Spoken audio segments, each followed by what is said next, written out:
Okay, now we'll discuss earthquake. What is earthquake or zalzala? इसका क्या मतलब है? The sudden shaking and the vibration of the earth, it is called earthquake. These earthquake waves originates within the earth crust and then it spreads out in all directions. Okay, and then these shocks, these earthquake shocks, actually they continue for some time and then gradually die out, these earthquake waves or shocks. Now, the point is, now we are going to discuss what is the point in the earth where the earthquake originates. It is called focus. The place or the point where an earthquake originates in the earth crust, it is called focus. And then epicenter. It is the place above the focus, it is called epicenter.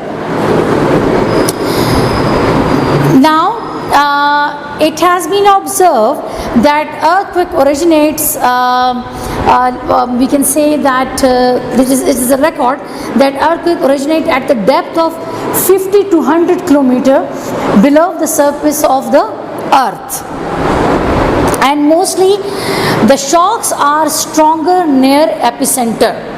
And what is epicenter? As I told you, it is the place above the focus, and focus is the point or the place where an earthquake originates. Now, how this earthquake is measured? There is an instrument which is called seismometer. It records the shaking waves on graph. The scale used to measure the intensity of earthquake is called Richter scale. Okay, one is seismometer, the other one is Richter scale. Now, this is the Richter scale. Like here, they are trying to measure the intensity of the earthquake. Okay, if it is on unit 1, it means that you wouldn't notice it. When the earthquake is of the earth waves, the intensity of the earth wave is according to unit 1, so you wouldn't notice it.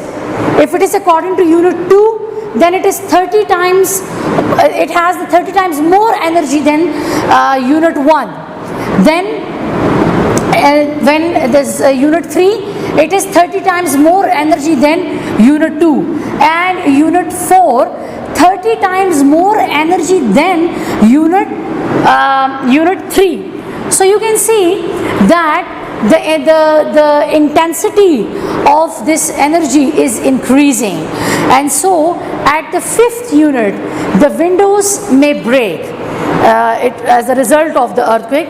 It is the waves are so intense that it can break the windows. And then on the 6th unit, it can damage the buildings. You can see that the intensity is getting more here and it can damage the buildings. And on 7th unit, it is a major catastrophe. That it means that the damage of the human life or the property, anything can happen here. Okay, the biggest ever record earthquake, it is 9.5. On the Richter scale, it was 9.5, and it was occurred in the coast of Chile, South America in 1960. What are the causes of the earthquake? There are two causes of the earthquake. One is the plate tectonics. Okay, as you know that the earth outer layer is made up of large moving pieces called plates. So these are made of the solid rocks, you know it very well, and when the tectonic plates break or slide abruptly against each other, they shake the earth and it can cause earthquake. The second is volcanic activity. The volcanic activity, the sudden eruption of the volcanoes, it can cause shaking of the earth, and it is one of the cause of the earthquake. Now, what are the impacts of the earthquake? Number one is the destruction of the buildings or the roads. So the result of the earthquake can be building collapses, splitting of the roads and cracking of the bridges, and then landsliding can also occur because of the earthquakes in the mountainous areas. And then it can damage water supply, gas pipelines, electric poles and wires, and it can also cause fire. Then tsunamis. Now what is a tsunami? Earthquake in the ocean floor can cause giant waves. These are called tsunamis. And these waves are very powerful and sometimes smash away entire cities. Mostly these tsunamis can occur in the shallow coastal water. Okay, here are some examples from your book of the tsunamis in the history of the world. One is in the Pacific coast of Japan in 2011, Indian Ocean in 2004, Kyushu Island, Japan in 1972, and South China Sea, Taiwan in 1782. The result of those tsunamis killed thousands and thousands of people and damaged the entire cities. Then what kind of safety measures for the earthquake we should keep in our mind? Okay, the first thing is, when you feel the earthquake, it's better to take a cover under a furniture. It can be a table or any sturdy furniture. Kneel, sit or stay close to the floor. It will be better for you. Okay, now the next thing is, do not stand in the doorways, because shaking can cause doors to fall. Okay, and it can cause very bad injuries. If you are staying in the bed and you feel the earthquake, so you should cover yourself with the pillows and the blanket. And another safety measure is, it will be better for you to move to an open area when like if you feel the earthquake.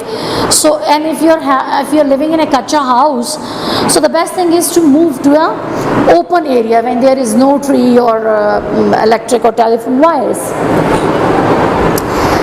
Then avoid okay, if you are evacuating the place or you're leaving the house, it will be better for you to collect some important items like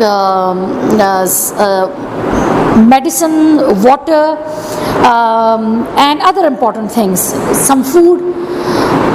These it will be very important for you while you are leaving the house to collect some food items, or water bottles and medicine.